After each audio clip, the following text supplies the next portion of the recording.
നമ്മുടെ ഡ്രസ്സിലൊക്കെ കളയാൻ പറ്റാത്ത കുറേ കറകൾ ഉണ്ടാകാറുണ്ട്. അപ്പോൾ ആ കറകൾ വളരെ എളുപ്പത്തിൽ എങ്ങനെയാണ് കളയുക എന്നാണ് ഇന്നത്തെ നമ്മളെ വീഡിയോ.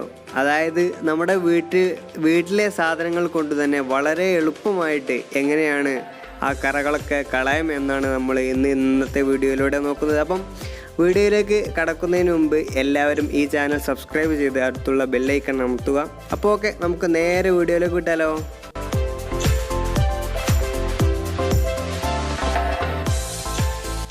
അപ്പോൾ നമ്മൾ വെള്ളം പാർന്നിട്ട് നന്നായിട്ടൊന്ന് കഴുകി, എന്നിട്ടും കറ പോകുന്നതായിട്ട് കാണുന്നില്ല. അപ്പോൾ എങ്ങനെയാണ് ആ കറ കളയുന്നതെന്ന് നമുക്ക് നോക്കാം. ഇതിന് ആദ്യമായിട്ട് ആവശ്യമായി വരുന്നത് സുർക്കയാണ്, അതായത് വിനാഗിരിയാണ്. രണ്ടാമത്തെ സാധനം അപ്പക്കാരമാണ്, അതായത് ബേക്കിംഗ് സോഡയാണ്. അപ്പോൾ നമ്മൾ വിനാഗിരി എടുത്തിട്ട് അത് ആ കറയുടെ മേലെ നന്നായിട്ടൊന്ന് ചേർത്ത് കൊടുക്കുക. നമ്മൾ നന്നായിട്ട് ചേർത്ത് കൊടുക്കണം, എന്നാലേ ആ കറ പോവുകയുള്ളൂ. അതിനുശേഷം ബേക്കിംഗ് സോഡ എടുത്തിട്ട് അതിൻ്റെ മേലെ നന്നായിട്ടൊന്ന് ഇട്ട് കൊടുക്കുക. അത് കൂടുതലാക്കാൻ ശ്രദ്ധിക്കണം, കാരണം കൂടുതലാക്കിയാലേ നമ്മൾ കറ കളയുമ്പോൾ അതിന് ഫലിക്കുകയുള്ളൂ. അപ്പോൾ നമ്മൾ വിനാഗിരിയും അപ്പക്കാരമൊക്കെ നന്നായിട്ട് ആ കറയുടെ മേലെ ആക്കി കൊടുത്തു. അപ്പോൾ അതിന് ശേഷം നമ്മുടെ വീട്ടിലൊക്കെ ഉപയോഗശൂന്യമായിട്ടുള്ള, അതായത് പഴയ ബ്രഷുകൾ എടുത്തിട്ട് നമ്മൾ ആ വിനാഗിരിയിലൊന്ന് നന്നായിട്ടൊന്ന് മുക്കിയെടുക്കുക.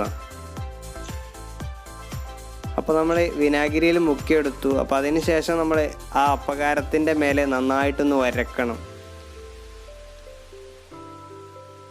ശക്തമായിട്ട് വരക്കണം, എന്നാലേ നമ്മുടെ ഉദ്ദേശിച്ച കറ കളയാൻ പറ്റുകയുള്ളൂ. ചെറിയ ബ്രഷ് ഉപയോഗിക്കുന്നതിന് പകരം വലിയ ബ്രഷ്, അതായത് നമ്മുടെ വീട്ടിലൊക്കെ ഡ്രസ്സ് കഴുകാൻ ഉപയോഗിക്കുന്ന ബ്രഷ് ഉപയോഗിക്കുകയാണെങ്കിൽ കൂടുതൽ ഫലപ്രദമായിരിക്കും. അതായിരിക്കും കൂടുതൽ കറ പെട്ടെന്ന് പോകാൻ എളുപ്പമാവുക. അപ്പം നമ്മൾ നന്നായിട്ടൊന്ന് വരതിയിട്ടുണ്ട്. അപ്പോൾ അതിന് ശേഷം അവിടെ നന്നായിട്ടൊന്ന് വെള്ളം ഒഴിച്ചു കൊടുക്കുക.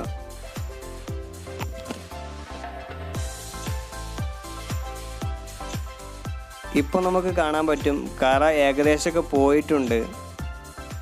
അപ്പോൾ നമ്മുടെ ഡ്രസ്സ് ഉണങ്ങിയിട്ടുണ്ട്. ഉണങ്ങിയതിന് ശേഷം ആ കറ നമുക്ക് കാണാൻ കഴിയുന്നില്ല അവിടെ.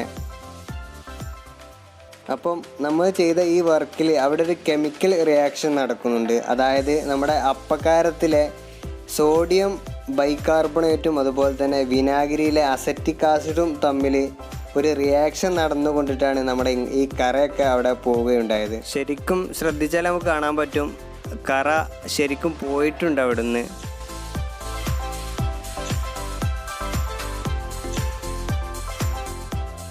അപ്പോൾ നമ്മുടെ വർക്ക് ഇവിടെ കംപ്ലീറ്റ് ആയിരിക്കുകയാണ്. അപ്പോൾ നിങ്ങൾക്ക് എല്ലാവർക്കും ഈ വീഡിയോ ഇഷ്ടപ്പെട്ടെന്ന് കരുതുന്നു. നിങ്ങൾ ഇഷ്ടപ്പെട്ടാൽ ലൈക്ക് അടിക്കുക, ഇല്ലെങ്കിൽ ഡിസ്ലൈക്ക് അടിക്കുക.